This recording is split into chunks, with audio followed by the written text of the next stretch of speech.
going on, everybody? I hope everyone's having a fantastic evening, afternoon, pre-noon, no matter where you are in the world. I'm Hassan Piker, and this is on our broadcast coming to you live from not so sunny but gloomy June gloom, California, Los Angeles, folks. We're live and alive, and I hope all the boys, girls, and MBs are having a fantastic one because today's a beautiful day. Today's a wonderful day. Today is a spectacular, very special day. And let me tell you exactly why it's a very special day. Boys, girls, and MBs, it is because it's Friday. Wow. Anyway, this is part of the broadcast where I tell you about my personal news about what's going on in the world of Hassan Piker in between the time period where I press the stop streaming button and press the start streaming button. So help me God, that's what I'm going to do. Last night I ended the broadcast early, as you guys know. That was like an actual half day. It was like 7 hours and 30, 40 minutes. So obviously that in and of itself is like a real half day. I've been doing like 10-hour days every single day. But this time was different. And the reason for why it was different is because we shot a Fear End podcast episode last night, as always. And the podcast was fantastic, even though we had a horrible guest, my enemy, my immortal enemy, Maya Higa. Yuck. She was on the pod, but in spite of her best attempts of being lame, the podcast still is going to be spectacular. And I'm very excited for you guys to see it. Maya Higa is also going to be on the broadcast today. You know, she runs a prison for birds. I know, but I don't like birds. That's why it's fine. Also, as seen on CBS, Maya Higa. Yeah, famous. This is the Instagram. Famous Maya Higa will be on. We'll do an animal related thing. We'll do an animal related collab. Saw your whine about it, and Maya was terrible there too. Yeah, yuck. My whine about it was actually a banger, for the record. I do want to watch it because I see clips of it and it's like really funny. I do so many of these that I sometimes forget. And those interactions, like when I watch them on TikTok as clips, is like great. But what was I going to say?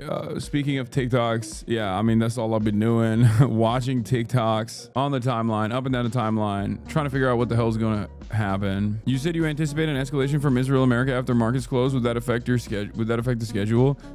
We'll see. I already gave her the warning ahead of time. If they fire off rockets, like if America goes into war with Iran directly tonight, then obviously the Maya Higa collab will be pushed back. Do war coverage, Maya? No, I don't like bringing my friends into hot button political issues unless they personally are invested and want to talk about it. I think there's no reason to do that to other people because, let's be real, there are certain issues that become like popular enough that everyone speaks on.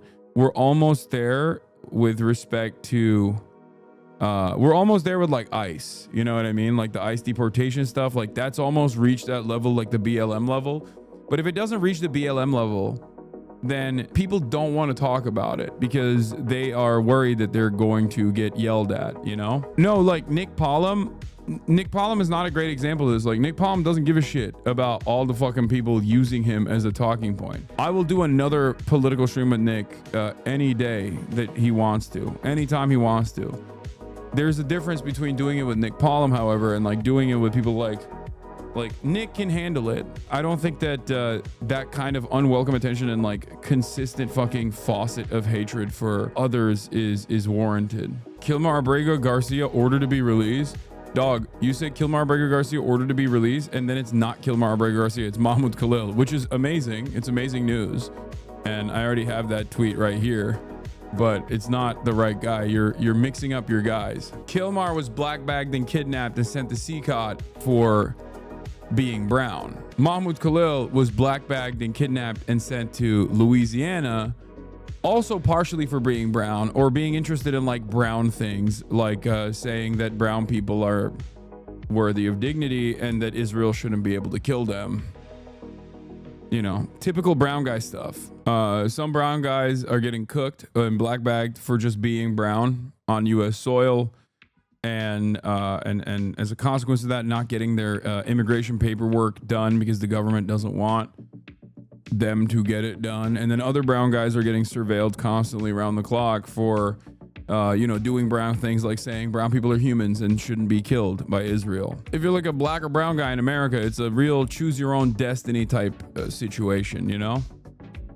many different ways in which the government can come and destroy you and destroy your life. And also, if you're not brown, you can also get destroyed as well if you're trans. That's another one too. If you're a woman, there's different ways that the government can destroy your life that way as well. It's a really cool structure that we've designed. Everyone gets like a way to get fucked over. If you're a white man, you still get fucked over from your class position as well. Everybody eats the dick no matter what, whether they want it or not. It's an equal opportunity. It's an equal opportunity dick eating no matter what happens. Everyone's just got their own different version of experiencing the getting fucked. What about the ultra rich? They seem okay. I mean, yeah, if you're rich, you can't be rich while also being also doing like brown conduct. I'm white, I'm relatively affluent, but I'm doing brown people shit. You know what I mean? I'm talking about how like brown people over there, they're human beings, they shouldn't be killed. Government doesn't like that. So you can get categorized in a different way. Having said that, however, if you're like not interested in any of that stuff, you're rich and you're white, then you're pretty good. You're good. Dog, you're Mexican is true. Israel got shit on the UN Security Council. It's got to be kind of funny to be Israel right now and be getting absolutely destroyed. Like, not absolutely destroyed, but like finally seeing some consequences for the first time ever after, 77 years of like receiving zero consequences. Amidst all of that, your expectation is like there are going to be people that are showing you support, right? Like people are going to start criticizing Iran, for example. The expectation from Israel at this point is like probably to get some kind of victimhood narrative going and have all of the global leadership in unison condemn Iran. Iran is like a common enemy and stuff, and yet most people are not doing that. Most people are not doing that at all, and it's got to be a weird. You're like in a weird space where you don't have the clout that America has, obviously, because you're America's attack dog. So you don't get to dominate the conversation the same way that America does. But because you have America's backing, you get to do all of this violence without any sort of like serious institutional scrutiny. And then when you turn around and you demand like defense, nobody comes to your defense, really, with the exception of America, obviously, when it comes to the military stuff. Especially now, you don't get the victimhood narrative that you want to put together, that you want to concoct, that you want to craft, because everyone has seen all of the fucking violence that you have brought about every other regional actor, including one that finally has the capacity to strike back. I talk to normies all the time, people that don't fully agree with me, people that might not even know what my politics are. And one of my favorite fact-finding, anecdote fact-finding missions is like, they will either, knowing that I'm like a political commentator, bring this stuff up, or will be will be top of mind. But like one of the questions I get is always like, dude, are we going to fucking World War III? Like, what's happening? Why are we going to war with Iran? The normie take is absolutely invested in trying to figure out why we're even going to war with Iran. But the point I was trying to make is that there isn't a lot of support for Israel in the normie spheres, is what I'm saying. Judge Fabriaz has ordered Khalil released today and denied DOJ motion to stay his ruling. This guy goes, Obama's people locked my account. I wonder what kind of attitude he has. What the fuck is a Fabriaz, and why is it anywhere near our judiciary? Yeah, that don't sound American to me, brother. That don't sound like a real American to me. This is what happens when you let them non-Americans become judges. You need to make sure we got real Americans on them judges, like me. Yes, I can't read. Yes, I am not literate. Yes, I barely talk good, but I deserve to be the judge and the jury and the goddamn executioner because I'm a real one. No, I did not go to college because I did not want to be woke and gay. And I'm unvaccinated, which means I have pure blood and a pure, uncorrupted mind and soul. This, I believe, makes me the perfect candidate for being a judge. I do not know how to read. I do not know how to write. but I can adjudicate. Unironically, a real take people have. I know most things that I joke about either A, unfortunately become true shortly thereafter, or B, I'm basically paraphrasing a real take that I saw either in the wild or saw online. Trump installed 88-foot flagpoles at the White House. Is it blue and on to view that as a dog whistle? Dude, I don't know. I just don't think Trump is like a optics understander who tries to do like Nazi dog whistles. I feel like he's too crude to do that. Like I would assume that it's like Steve Miller who made this choice before Donald Trump, if that makes sense. He's not well read enough to be a fucking ideological Nazi. Being that level of a Nazi also kind of requires a tremendous amount of investment. And Trump is utterly too narcissistic to like leave a part of himself out there and just like shed a part of his like hyper individualistic identity to become a part of a broader movement such as that. Obviously, this movement is not a positive one. I'm talking about literally like being a Klansman or being a Nazi, but like doing a dog whistle of that sort, like that requires investment, that requires ideological investment, that requires reading. I think that's probably someone else in the administration. There's plenty of like actual groiped up neo-Nazis in the administration. For those of you who don't know, 88 is a dog whistle. It's the 8th letter in the alphabet. It's a dog whistle for Heil Hitler. That's why Nazis oftentimes will point to 88 as a number, or they'll also do 1488. 1488 is also another dog whistle. 14 is for the 14 words. What does the 2 flagpoles mean? I don't know, but I don't care. This is yet another instance of like optics focus and basically missing the forest for the trees. Like Donald Trump and his administration is doing Nazi stuff already. Like they're doing the same stuff that the Nazis did, like black bagging people, suppressing academia, right? Doing academic receivership and eroding what remains of like constitutional protections so they can basically implement this fascist governance. And you guys are talking about the fucking flagpoles. Like, what do you mean? They're black bagging people, like masked brown shirts, some of which are deputized, others, or I mean, we don't even know, but others are working for the federal government, like as Gestapos, are black bagging people and kidnapping them. And they're trying to also eviscerate due process. And you guys are like, well, there was an 88-foot pole. Like, I don't know. For me, for where I'm standing, like that is utterly irrelevant, you know? Here's a funny little update. Petit Bourgeois capital strikes on behalf of the socialist candidate. Incredible things are happening. Hello, New Yorkers. If Cuomo gets elected, we will double our prices. No joke. I think this is very funny. There's going to be a Petit Bourgeois uprising. This is something Marx could not have predicted. Half the time when people say like, oh, Marx never had a statement about this, and it's like something that he's written extensively about. This, unironically, I'm fairly certain, maybe I'm wrong, but this is not something he could have thought.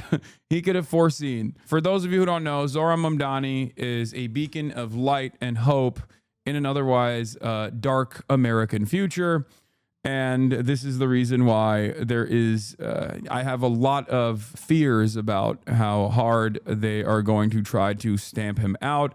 Luckily, it hasn't happened thus far, but through simply just incredible organizing and building a campaign, and also being a prominent fixture in New York State politics for quite a while, he is able to put together an incredible campaign.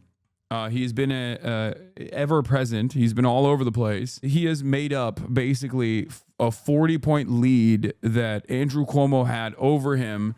And at the final moment, the New York mayoral race is going to happen. The primaries, the Democratic New York mayoral primaries, which is basically the real mayor race, is happening in 4 days in New York. And America's mayor, Zohran Mamdani, hopefully is going to win. A lot of people have been attacking him, saying that he is inexperienced, he's too young, he's too radical. It's been quite interesting watching all this stuff. One of the takes that Peter Beinart had was, it's fine to ask Zohran Mamdani about globalize the Intifada. I get why it disturbs most Jews, but New York Magazine just published a 10K word. For the record, I don't even agree with this first part. I think it's silly bullshit. But New York Magazine just published a 10,000 word cover story arguing that Israel's committed hundreds, if not thousands, of war crimes in Gaza.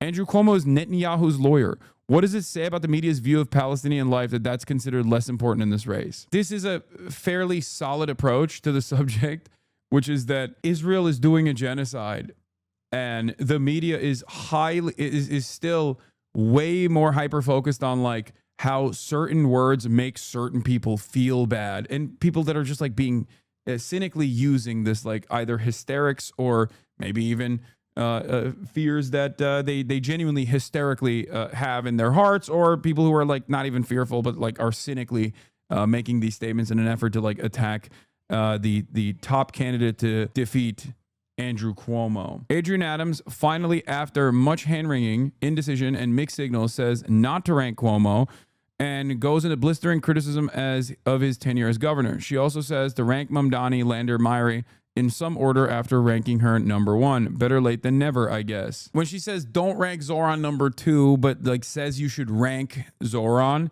Lander, and Myrie, Brad Lander is the third candidate, right? Brad Lander is like currently in third place. Lander has some voters that will go for Andrew Cuomo and some voters that will go for Zohran. But because of their cross endorsement, if people who ranked Lander number 1 are ranking Zohran number 2, all of a sudden that weighs in favor of Zohran on the third or fourth round. You know what I mean? Like depending on how people have ranked Zohran. This is one of the advantages of ranked choice voting. Did you see a lot of the canvassers for Cuomo casually just saying they're paid? Yeah, of course they are. If you are getting paid to canvass for Cuomo, do a bad job. It's not illegal. Do a bad job. It's for shit pay anyway.